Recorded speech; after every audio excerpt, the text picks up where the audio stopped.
दुखी मैं भी होता हूँ जब बिहार आता हूँ तो। एक कलकत्ता, एक दिल्ली, एक पंजाब, कितने सारे राज्य के लोगों को वहाँ रोजगार दे पाता है, लेकिन एक बिहार अपने बिहार को ही रोजगार नहीं दे पा रहा है। मेरे बच्चे सुरक्षित यहाँ नहीं रह पाएंगे। अरे यहाँ आईपीएस और डीएम और अधिकारी बनते हैं ना तो अपने काबिलियत से बनते हैं, उसमें सरकार का कोई योगदान नहीं होता है। कि 14 करोड़ की आबादी में 2 लाख की नौकरी से हम बिहार सुधरने वाला नहीं है। रोजगार तो मिल गई लेकिन तनख्वाह मिली कि नहीं कर गारंटी नहीं है। जो पढ़े हैं वो तो नौकरी ले लेंगे, लेकिन जो नहीं पढ़े हैं उनके लिए तो कम से कम फैक्ट्रियां लगवाइए। जिंदगी में एक बात बताएं, कोई भी नेता हमारा विकास क्यों नहीं करता? क्योंकि हम उसको हर बार जिताते हैं, इसलिए हमारे विकास को बपौती समझ लेता है। जिंदगी में एक बात बताएं आपसे, दुखी मैं भी होता हूं जब बिहार आता हूं तो। एक दिल्ली कई सारे राज्य को नौकरी दे सकता है जबकि हमारे राज्य से छोटा है वो, लेकिन एक बिहार अपने बिहार को ही रोजगार नहीं दे पा रहा है। तो ये कितनी शर्म की बात है। एक कलकत्ता कितने सारे राज्य के लोगों को वहां रख के और रोजगार दे देता है। एक पंजाब कितने सारे राज्य के लोगों को वहां रोजगार दे पाता है, लेकिन हमारा बिहार आज भी भीख मांग के ही खा रहा है। ये किसका देन है? हम कलाकार हैं, हम मनोरंजन कराते हैं, इससे ज्यादा हमारी औकात नहीं है। हम आप सबके मनोरंजन, आपके दिल की बातों को सुन के आपका भविष्य नहीं बदल सकते, आपको एंजॉय और आपको मजा दे सकते। हम उतने तक हैं। हम एक छोटा सा भोजन हो सकते हैं, चटनी हो सकते हैं, दाल हो सकते हैं, पूरी थाली नहीं है हम। तो हमारी क्षमता जितनी है उस क्षमता के साथ हम अपना काम कर रहे हैं। लेकिन हमें भी मन करता है कि आज खेसारी के पास कितना मकान हो हमारे खुद पता नहीं के, कहियो किराया भाड़ा लेवे ना जाला खेसरिया, वो हमारा मेहरारू के पता रहेगा। लेकिन अगर बिहार में फिल्म सिटी होती और खेसारी लाल यादव बिहार में होता तो करोड़ों करोड़ों रुपया मैं टैक्स देता हूँ महाराष्ट्र सरकार को, खेसारी लाल यादव अपने बिहार को टैक्स देता तो उस करोड़ों रुपया से कम विकास तो होता। क्या बात है, ये हजारों में एक बात है। इस चीज को मांग है हमेशा से कि बिहार में फिल्म सिटी होनी चाहिए।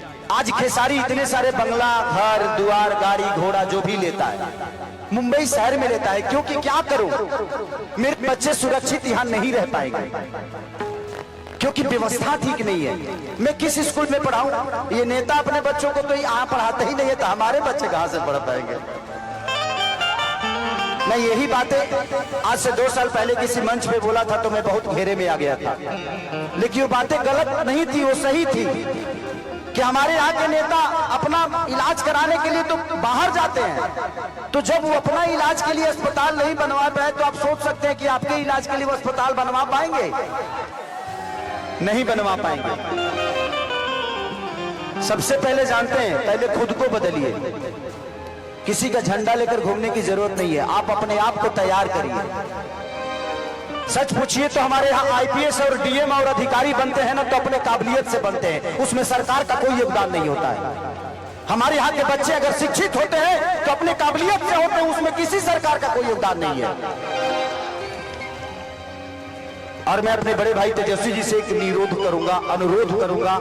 मैं एक छोटे भाई होने के नाते एक दुख तुम है कि 14 करोड़ की आबादी में 2 लाख की नौकरी से हम बिहार सुधरने वाला नहीं है।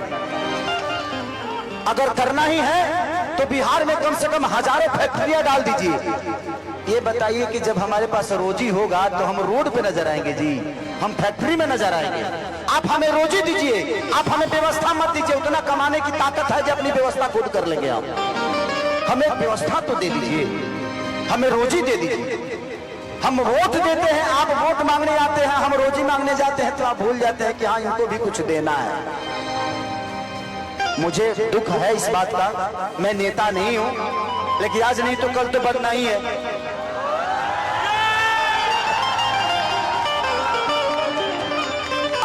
आज नहीं बन रहा हूं क्योंकि मुझे पता है कि व्यवस्था एक खेसारी के बदलने से व्यवस्था नहीं सुधरेगी। आप सबको बदलना पड़ेगा। बदलाव ऐसी चीज होती है कि हर उस नेता को डर रहता है कि इस बार अगर विकास नहीं करेंगे तो अगले बार वो वोट नहीं देगा। इसलिए हर 5 साल पे बदल दीजिए। जहां जहां बदलाव हुआ है वहां वहां विकास हुआ है। उनके अंदर अपना डर पैदा करिए कि तुम नहीं करेगा मेरे लिए, हम तुम्हारे लिए वोट नहीं देंगे, चाहे आपके अपने जात का ही नेता क्यों ना हो, क्योंकि जात पेट नहीं भरता है। आप कमाते हो तब आपके बच्चों का पेट भरता है। इसलिए मैं कह रहा हूं कि देखिए, हम अगर समाज में है तो हमें जात से उठ के जो हमारे लिए अच्छा है, आज तेजस्वी जी 17 महीने में जो काम किए तो हमारे लिए वो अच्छा है ना। इस 17 महीने में जो बड़े भाई तेजस्वी जी ने किया, मुझे पहली बार लगा कि हमारे भाइयों को रोजगार मिलना शुरू हो गया। इससे मैं बहुत खुश हूं इस बात से, लेकिन मैं 2 लाख से खुश नहीं हूं। 14 करोड़ की आबादी है हमारे बिहार की, तो मान के चलिए कि अब 50 लाख भी दे दीजिएगा तब भी उधार नहीं होने वाला है। इससे बेहतर है जो पढ़े हैं वो तो नौकरी ले लेंगे, लेकिन जो नहीं पढ़े हैं उनके लिए तो कम से कम फैक्ट्रियां लगवाइए, ताकि वो भी अपने घर के बच्चों को पाल सके, अपने बच्चों को भविष्य सोच सके। तो दिल से दुआ है उस भाई के लिए कि उस भाई ने कम से कम 2 लाख लोगों को एक रोजगार तो दे दिया। रोजगार तो मिल गई, लेकिन तनख्वाह मिली कि नहीं कर गारंटी नहीं है। ऐसे जरूर के हुआ और के हाथ में बा पता चलो जे दादा नौकरी करत नहीं, 6 महीना से पेंशन नहीं मिला तो बहुत दिक्कत बा। पूर्वांचल लाइव की ऐसी ही लेटेस्ट और चटपटी अपडेट्स और गॉसिप के लिए बने रहिए अपने फेवरेट चैनल पूर्वांचल लाइव के साथ।